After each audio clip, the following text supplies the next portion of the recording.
大家好，欢迎回来大声，我是吴薇。今天呢，我们聊一个重磅的有争议的话题，伊隆马斯克和中国。伊隆马斯克是全球科技领域的领军人物，也是一个备受争议的商业谋略家。马斯克在中国取得了前所未有的商业成功，他的特斯拉王国在中国获得了巨大的市场份额，也获得了中国政府的政策支持。从上海的超级工厂的快速建成到中国政府提供的大量补贴，马斯克被视为少数能够在中国游刃有余的西方企业家之一。但是他为什么被指责为迎合中共？为什么特斯拉在中国的成功不仅让他收获了商业利益，也让他成为美国媒体和公众批评的焦点？今天我们就从伊隆马斯克自己做的事情出发，逐步解释他和中国，特别是中共之间复杂而微妙的关系。还有就是我们分析为什么美国政界、军界和媒体现在都在质疑他的双重标准和对美国国家安全造成的潜在风险。在此还是要提醒大家，新的一年我们大声跟大家在一起，我们有会员我们也有各种各样的这种网上的直播和互动讨论，请大家关注、评论、转发，愿意的话请加入我们的大声会员。我会在接下来的这个新的一年里头更多的做直播，更多的做新闻的这种播报和梳理，用更快的、更密的更新跟大家在一起。马斯克和中国的关系可以说从特斯拉进入中国市场的那一刻起就注定成为一个复杂的议题。马斯克的商业成功呢，不仅依赖中国市场的巨大潜力，他还得到了中国政府的特殊政策支持，这也是马斯克被批评的重要原因之一。我们先来看上海的超级工厂，这个是特斯拉的全球试金石。2019年，特斯拉在中国上海建成了超级工厂，这是全球首家外资独资汽车工厂。这个特例打破了中国此前对外资汽车企业合资的严格要求，让特斯拉呢可以独享利润，而且不需要跟中国的本地企业分成。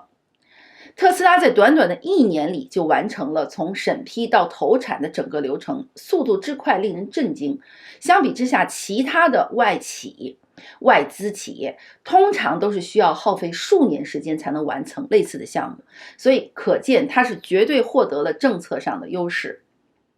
此外，在成本优势上，上海的超级工厂的生产成本相比美国下降了 65%， 它进一步增强了特斯拉在全球市场的竞争力。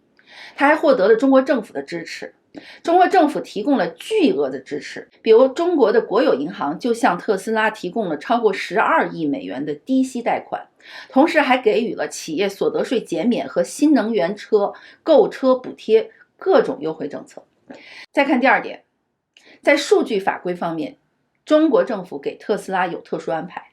2021年，中国颁布了数据安全法，要求的是所有的在华运营企业要将敏感数据本地化存储，并且要求接受中国政府的严格监管。为此，特斯拉建立了专用的数据存储中心，也来满足中国的法规要求。虽然法规很严格，但是特斯拉其实获得了相对灵活的监管待遇。比如说，特斯拉就被允许自行管理上述的这些数据中心，而并不是直接交给中国政府控制。但是美国政府对此表示担忧，认为这些数据包括了道路、驾驶模式、各种敏感信息，这些数据有可能被中共用于军事或情报目的。我们再来看马斯克家族跟中国的关系也是非常密切和广泛的。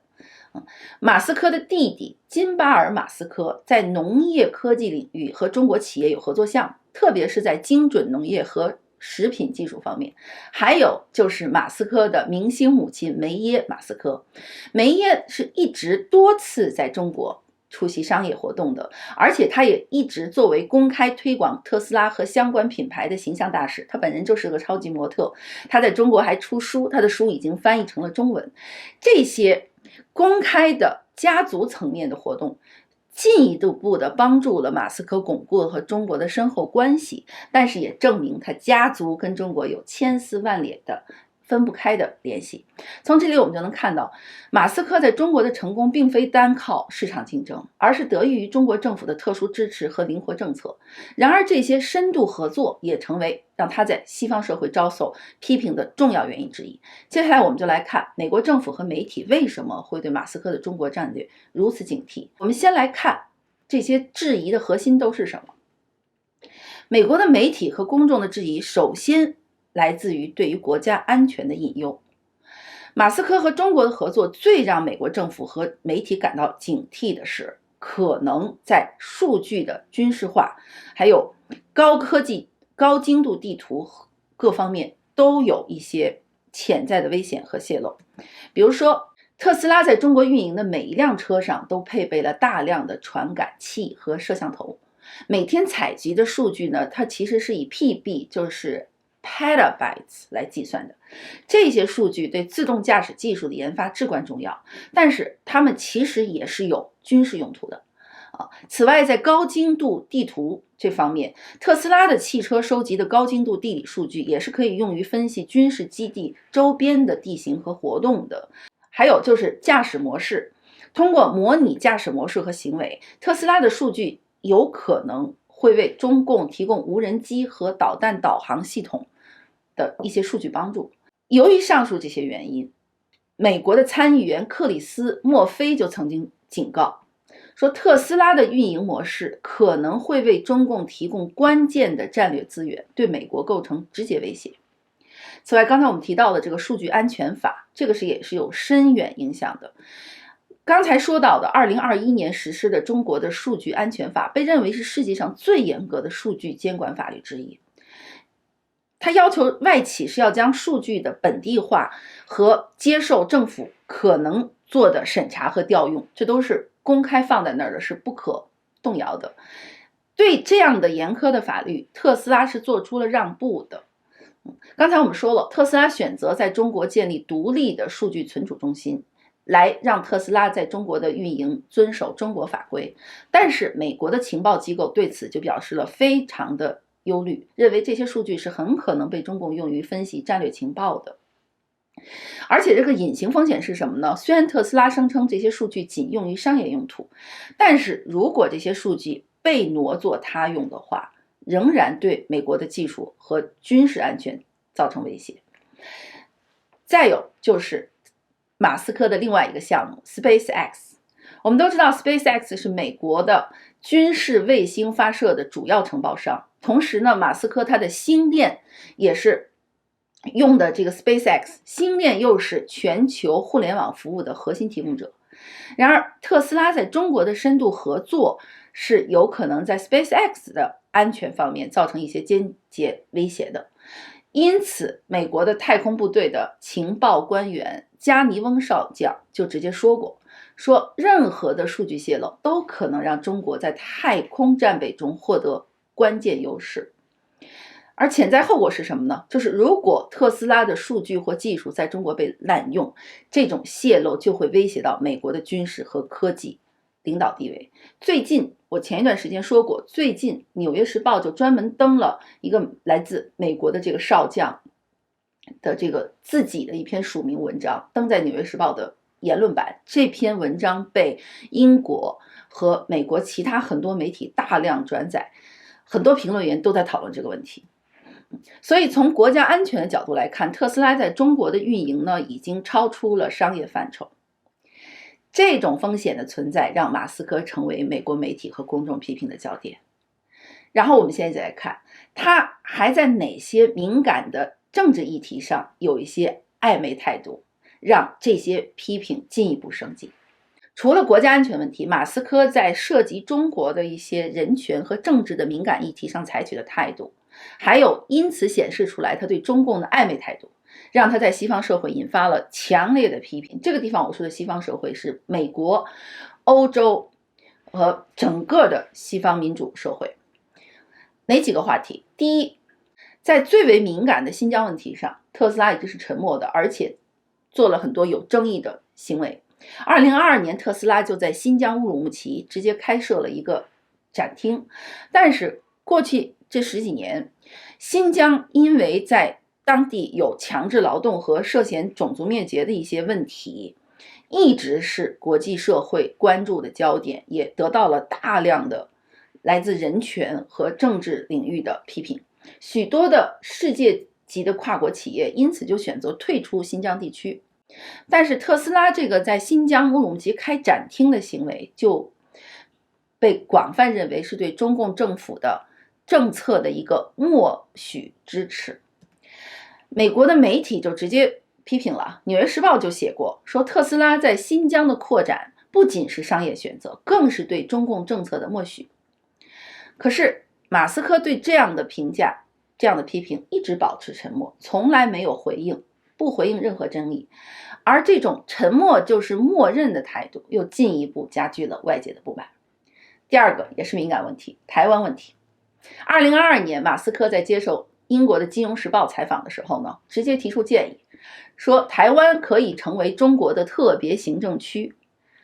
这个言论直接是被认为是迎合中共一国两制政策的一个表态。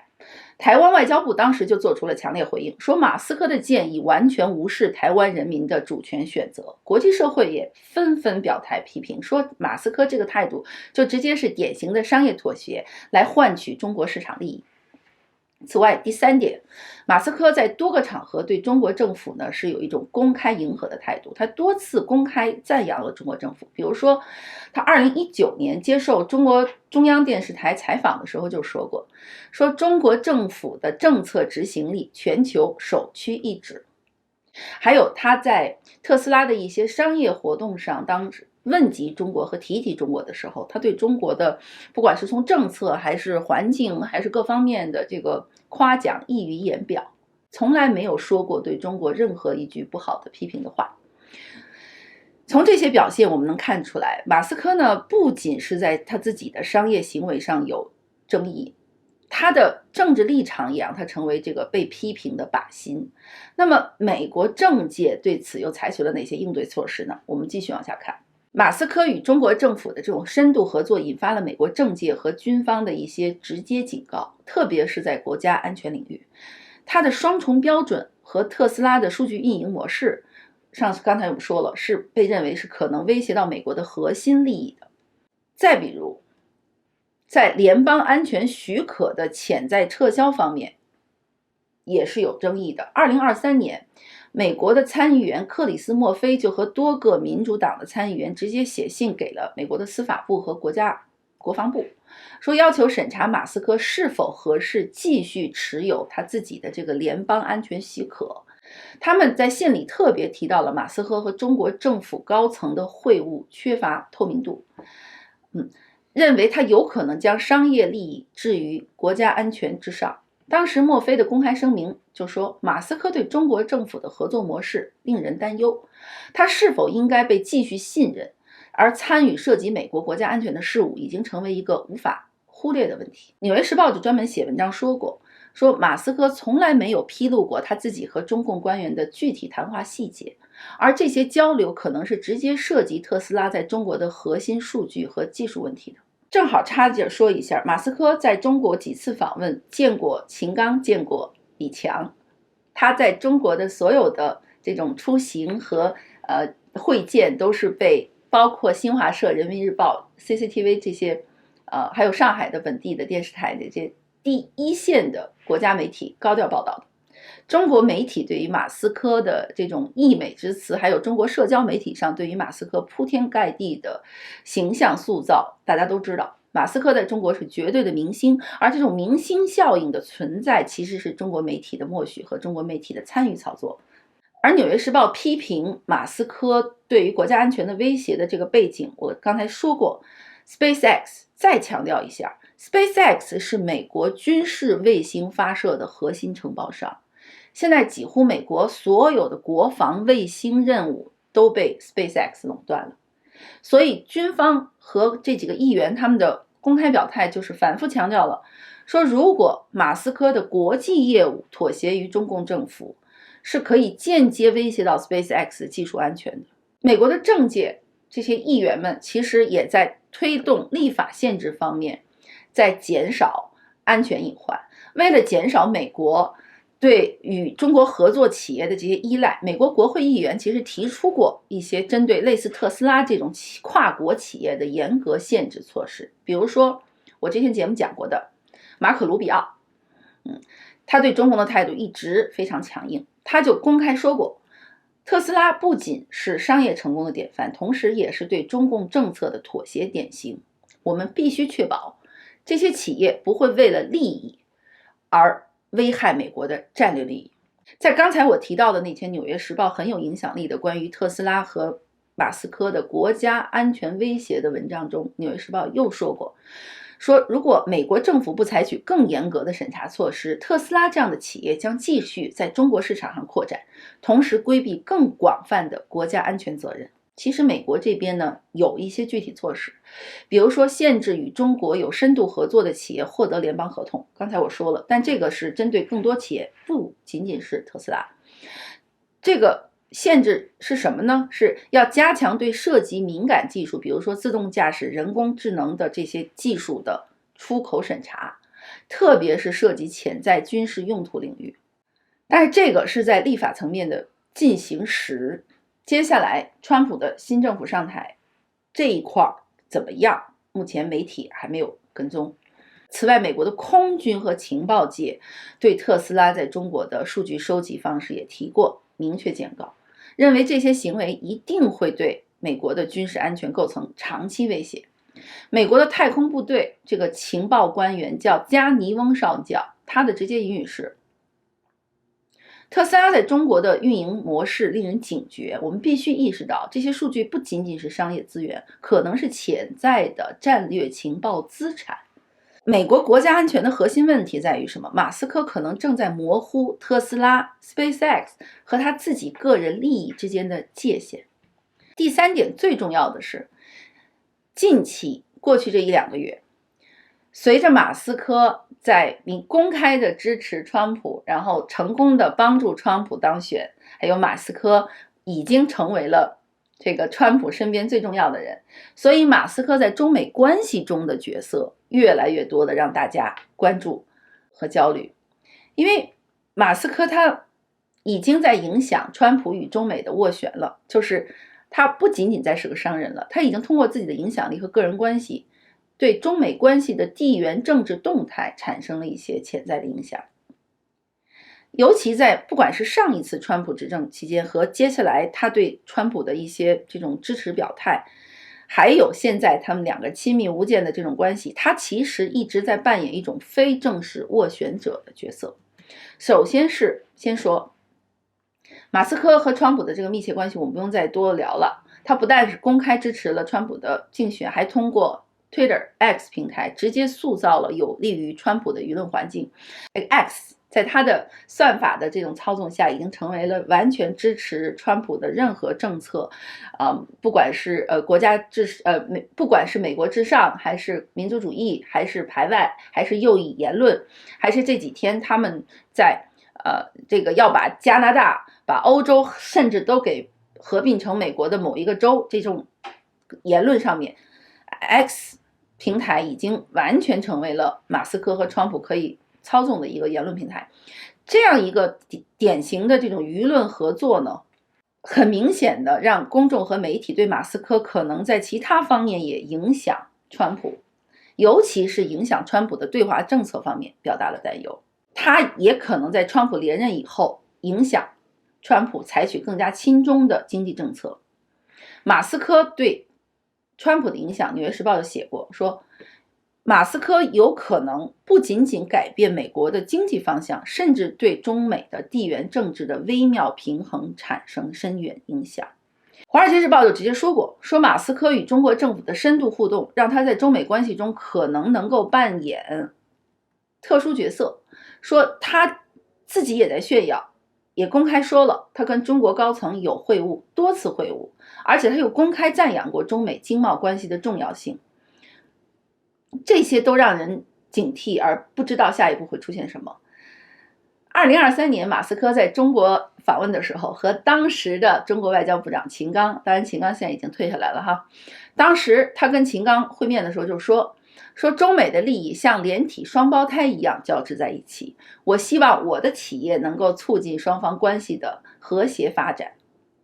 媒体就说了，说在中美竞争日益激烈的背景下，马斯克的立场让他成为少数能在两国之间游走的企业家之一。他在两国的利益交织在一起，使他的一举一动都有可能被放大成为地缘政治的信号。他的这种利益的复杂性和这种交织在一起，他说白了就是美国利益他也有，中国市场他也要占，他这种两头吃的行为在模糊商业和政治之间的界限。他的行为不仅可能是为了商业企业利益，也可能无形中影响中美关系的长期走向，而且具体的后果是什么，他有可能就陷入两国政府的博弈中。而像这些上市企业特斯拉和 SpaceX 可能成为中美关系恶化或者对抗的牺牲品，那么它其实在商业社会、投资者关系利益、对个人消费者、对股民几个利益，还有就是对于真正的这种美国企业的利益，它都是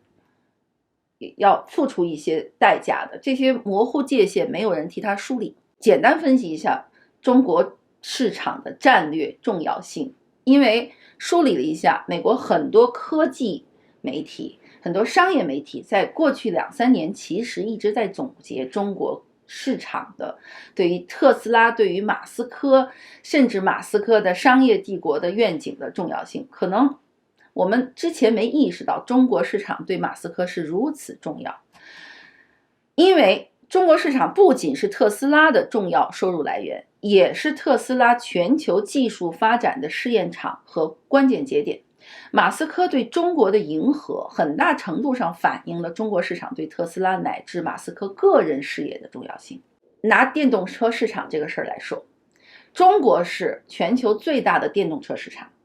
中国占全球销量60%以上。2023年特斯拉在中国的收益达到180亿美元，占特斯拉在全球总收入的30%。而我们是刚才提到的上海的超级工厂的意义是什么？上海的超级工厂承担了特斯拉全球50%的生产任务，它不仅满足了中国的本土市场，还向亚洲和欧洲出口车辆。所以这个上海超级工厂的生产单位成本比美国降低了65%，大幅度提高了特斯拉在全球市场的竞争力。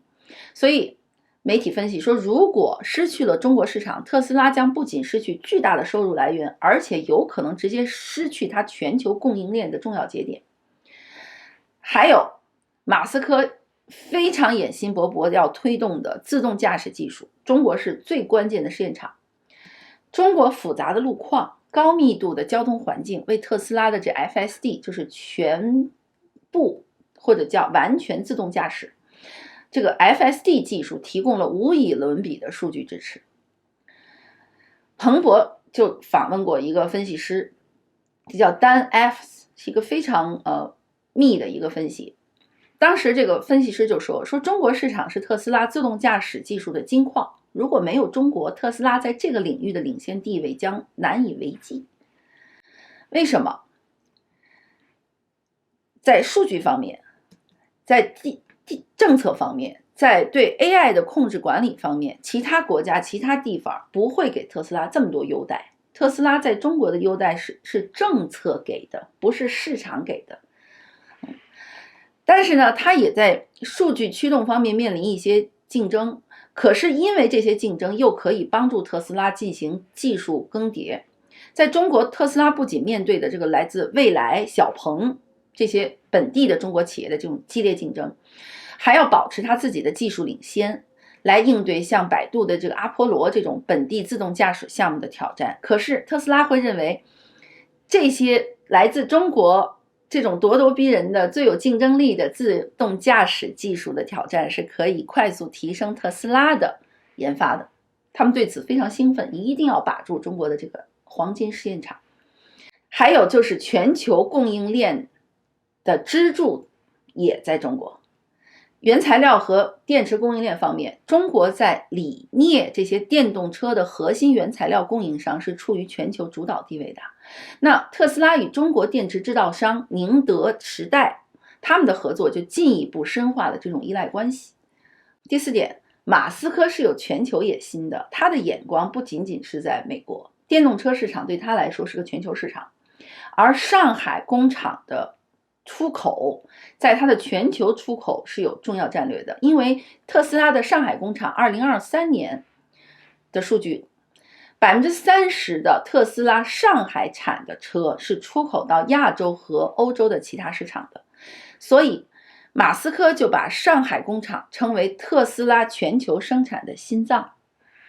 也是上述这些原因，正是因为中国市场对特斯拉有无比重要的作用，基本上是马斯克想在特斯拉这个商业领域还想保持它的竞争力，保持它的利润，保持它的出口份额，他必须把住中国。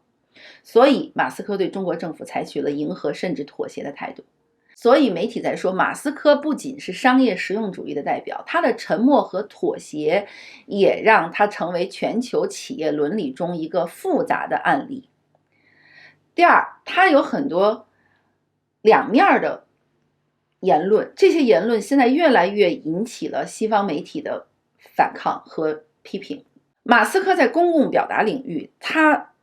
实行的这种双面的态度，现在被媒体搁在一起来分析了。在美国，他的形象是一个高调的政府批评者。先不说他在拜登时期多次批评拜登政府，批评拜登政府的通过补贴挑选赢家，而非真正支持创新者。他批评拜登政府的这个迂腐。现在他又要加入了川普来做这个提高政府效率部的这种特别顾问。可是他在中国是通过贴近中国政府和获取中国政府的资金、政策各项支持的，所以他这个双重态度现在被媒体直接说，你就是游走在商业利益和政治立场之间的操纵者 manipulator， 不是一个有统一价值观和道德标准的人。所以这些事情其实对公众信任和商业品牌是有非常大的冲击的。英国的卫报就说马斯克在中国的沉默和在美国的高调，让他的言论自由主张显得虚伪。到这我们就可以收尾了。马斯克这个人物注定是要引发很多争议的。我们今天只聊的是中国，但是上一期新年直播里我讲了，马斯克现在越来越呈现出来了一个科技狂人、资本大鳄和权力的这种无比的野心家的这么一个三重形象。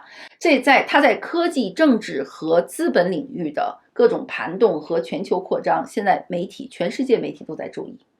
而今天我们聊的就是马斯克和中国的关系，和中共的关系，这其实是所有争议里头他无论如何躲不掉的最大的 stigma。 在英文里就是污点的意思。所以不管他怎样去营造他的维护言论自由的批评者的形象，还是他在科技领域的创新，还是他在其他领域的这种为人类进步而发声而做事的这种态度，可是他在中国市场上的对中共的暧昧，被中国媒体的热捧，对中国政府政策的各种迎合和默许，都其实让他陷入了巨大的道德批评和政治争议的漩涡。而随着中美关系的持续紧张，地缘政治压力的日益加剧，马斯克还能不能在这商业利益和道德责任和政治风险中间走平衡呢？而当川普的新政府上台，他一方面在美国政治舞台上要施加更多的影响力，发挥更多的责任，而且还要表达一个强烈的批评态度的时候，他在面对一个中共这样被美国两党政治都视为对手和敌人的这么一个政权的时候，他之前得到的利益，他这种希望两边吃两边获利的模糊态度，他不可能一直这样两边获利的。所以当中美关系持续紧张，地缘政治压力越来越加剧的时候，马斯克还能不能在商业利益和道德政治责任之间得到平衡，或者说他的中国战略是不是终将成为特斯拉和他个人事业的一场豪赌呢？我们不知道。这期节目我们放在这儿，以后我们回来再看，也许今天说的话有一些历此存照，也给大家一个清晰的梳理。今天我们就到这里，谢谢大家。